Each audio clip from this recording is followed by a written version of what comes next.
Trick or treat, smell my feet, give me something to eat or I'll die. Welcome back to another Coffee Games, everybody. Wow, it's so nice to see you. Halloween's coming up. Ooh, spooky. We're going to be talking about why the perfect game can never exist. It's a discussion that a lot of people have talked about before, and IGN keeps rolling around those 10 out of 10s. But I wanted to discuss why a perfect game it's impossible to exist. But before we get to that discussion, hi, how you doing? You doing okay? Are you a little bit spooked? I'm glad to hear that. Welcome to the channel. If you're new here, definitely consider hitting that subscribe button and that notification bell if you enjoy discussion videos or if you enjoy podcasts, because we've got a weekly podcast, the Games Groceries podcast. So if you enjoy those kinds of video, definitely hit that subscribe button so you know when all these videos come out. With all that said and done, let's discuss this a little bit, because I know that everybody wants to search for the perfect game, the 10 out of 10, the generation changer, but that it just doesn't exist for a few reasons.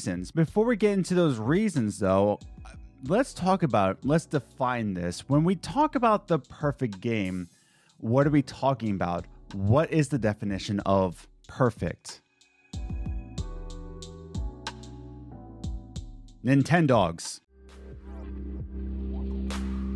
All right. Wait, come back.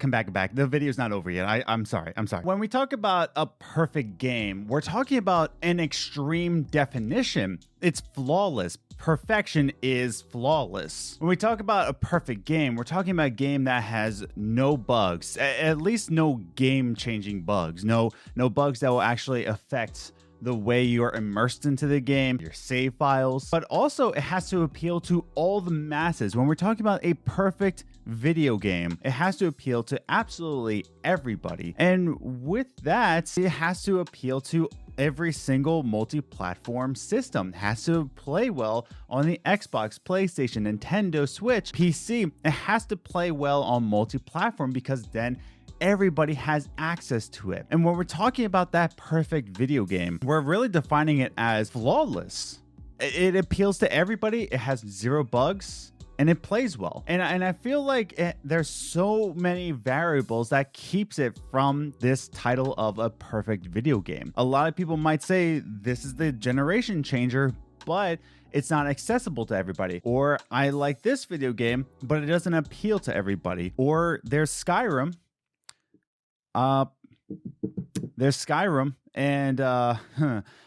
it just works. Really, we're talking about a flawless game in terms of not only the bugs, but also the appeal and the performance. And I feel like there's a lot of variables that go into a video game that keep them from this. I know I said that before, but I want to go into two main points why the perfect video game doesn't exist. Maybe not yet, and I hope it exists someday, but there's two main reasons why a perfect video game can exist through this definition.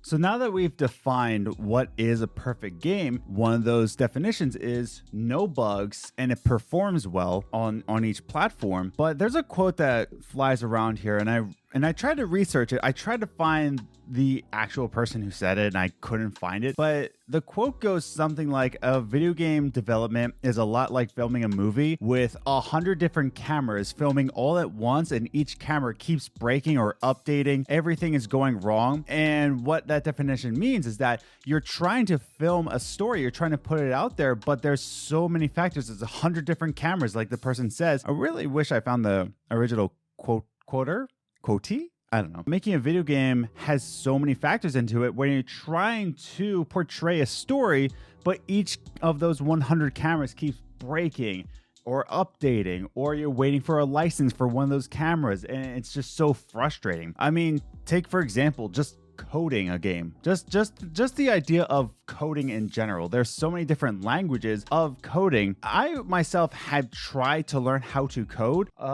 Keyword, tried. And there's so much language put into coding that yeah, as you practice it more and more, the easier it gets. But I've learned through coding that if just one line of code, one line doesn't match up in a language of the 144 lines of code that you have, the entire code breaks, and you have to go through each of those lines just to figure out which one it is that breaks the game. And it's absolutely insane. But even when we talk about the engine of a game, there's a lot of developers that just wait for a license for the Unreal Engine or Unreal Engine updates, or there's just something that breaks from it and they have to go to Epic and understand what's going on, or even Unity, or other engines that I can't think about. Creation Engine, but that's Bethesda only.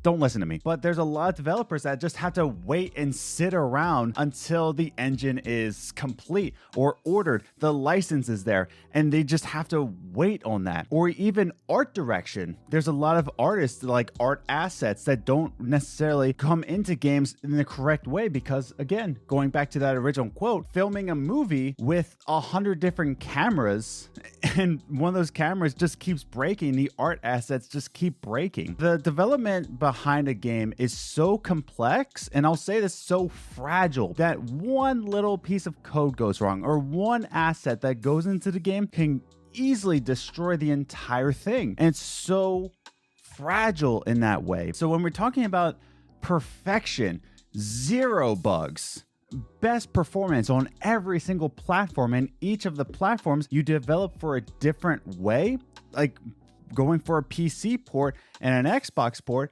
is completely different. And that's why it's hard to say that a perfect game can exist, only because there are 1,000 different factors that go into game development, and not even just with how you develop a game, but even pleasing investors, pleasing management. You have all these investors and backers on your game, and not only do you have to take care of this fragile game in of itself, but now you have to please the investors and your management team and the artists or even the QA team. There's so many people you have to please internally that it's hard to say that a game won't break or a game will be performing well. It's hard to say. And I'm not trying to say that a lot of people have excuses to put out a broken game. I'm not trying to say that either. But when we're talking about a flawless game, it's nearly impossible at launch anyway. So going back to my point of pleasing investors, pleasing the management, the other factor that goes into not having a perfect game, there's one last thing that's a big factor, in my opinion, why the perfect game will never exist. And that goes into pleasing investors and management. But then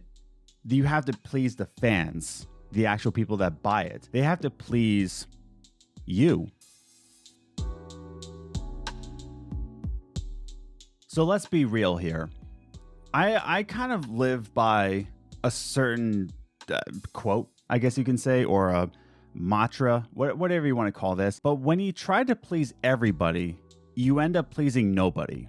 And what that means is that when you try your best to just appeal to the masses and you're trying to please everybody, someone's going to be disappointed. You can't please everybody. It's impossible. Take, for example, this channel. Just this channel alone. Look at the subscriber count. Not that high, is it? Oopsies. But that's because I'm not trying to please everybody. Sure, once a week video game discussions and a once a week podcast, that might please some people. It's not going to please everybody. But if I try my best to please everybody on the platform, if I try to go for trends on the YouTube channel, not everybody likes trends. That's just it. But even going into your own life, there's another factor that says when you're saying yes to something, you're saying no to something else. Your job, going into your daily job. If you're trying to please your bosses, you're going to displease your friends because you're at work most of the time and you're not spending time with your friends. Or take, for example, you say yes to your friends and say no to work. Your bosses don't like you. What I'm trying to put out here is that when you're trying to please the masses, when you're trying to appeal to everybody in video games, you end up having just a vanilla game. That's it. And that's really why a perfect video game can never exist, because there's so many debates of what's the best game. Even within the same genre, But even within the same series of games, take the Dark Souls games, for example. There's so many debates whether Dark Souls 2 is the worst one or one of the best ones. There's some people who very much enjoy the linear experience of Dark Souls 2, and some people who just absolutely hate it. It's the same series, but there's so many people that just disagree of how the direction was taken. Some people might say that a certain game might be the game of the generation or the best video game of all time. Come here for a second. A little closer. A little closer. Between me and you, I'm not a big fan of Breath of the Wild. Hey,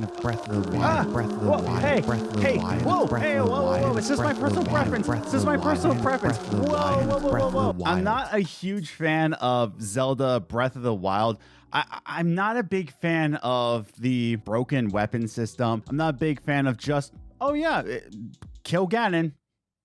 Bye. Like there's really not many objectives for you to follow, and that's just my personal preference. I'm not trying to say that it's a bad game, but people will say that it's the greatest game of all time. And that's my point, is that it goes into personal preference. Maybe there's not enough combat in Zelda Breath of the Wild for some people. Maybe there's too much, or I don't know. It goes into the same series. There's so many debates whether it's the best game or the worst game that's you can't even just please your fans, please the same people. And that's why the perfect video game can never exist, because you have to appeal to the people who are competitive at video games, the people who want a great story in video games, people who want all combat, people who want no combat, people who want the hardest difficulty mode and the easiest difficulty mode. There's so many factors and so many preferences that go into video games. A long video game and a short video game. You want something that's a long there's so many things that people go into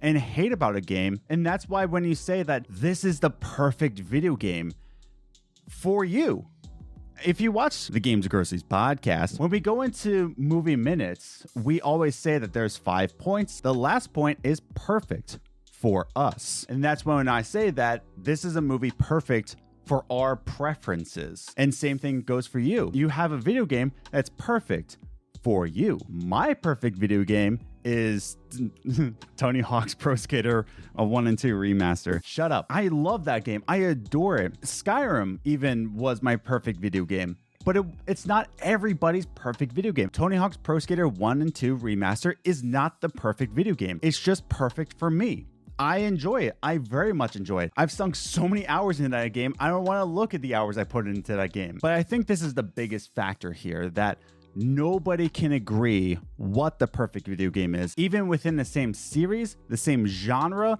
the same remaster, the remake, whether it's a long game or a short game, or if it's multiplayer or story only. There's so many things that you can't please the masses with. And mix that in with the complexity and the fragility? Fragile.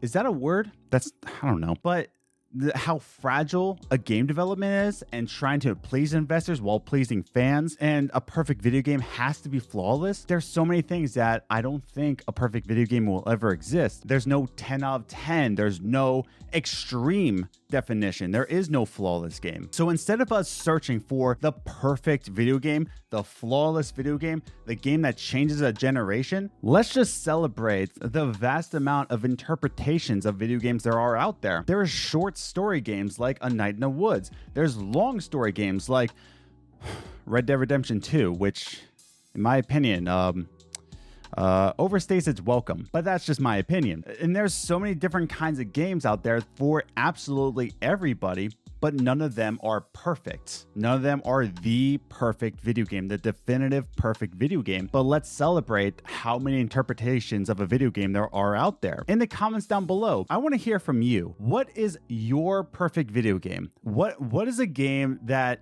in your mind, in your opinion, is perfect for you? I want to hear your thoughts in the comments down below. What other reasons did I miss out on that there are no perfect video games? I said the complexity of development and personal preference preferences, but I want to hear from you. What other factors are there that there are no perfect video games? Write your thoughts in the comments down below. And if you enjoyed this video, definitely consider hitting that like button and share with a friend or family or even your enemies. If you enjoy these types of videos, discussion videos, and podcasts, hit that subscribe button and notification bell so you know when all of these videos and podcasts come out. The Games Groceries podcast, and you'll get to know when they come out. So with all that said and done, I'm gonna head out of here. I hope you enjoyed this discussion. Please remember to wear your mask. Please remember to vote, and I'll see you later. Peace out.